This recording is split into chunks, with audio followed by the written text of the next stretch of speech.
Do banks treat you differently when you make large deposits? One day I had a TT deposit for around $10 million. A few hours later I got a call from a personal banker asking if he could come around and buy me a coffee. I said, thanks, but I really wasn't going to be a source of other services and didn't really need anything.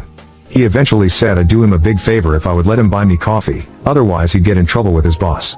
We ended up being taken for lunch a few weeks later, me and my wife, at a top restaurant, with wine, etc. I never was a source of fees for them. Another day, at a different bank, I walked in with a check for $850,000. It was a handwritten check because I was transferring some money from one of my entities to another, and I was dressed like I'd just come from the beach, shorts, old t-shirt, sandals. The counter guy looked at the check and said $850? I said yep.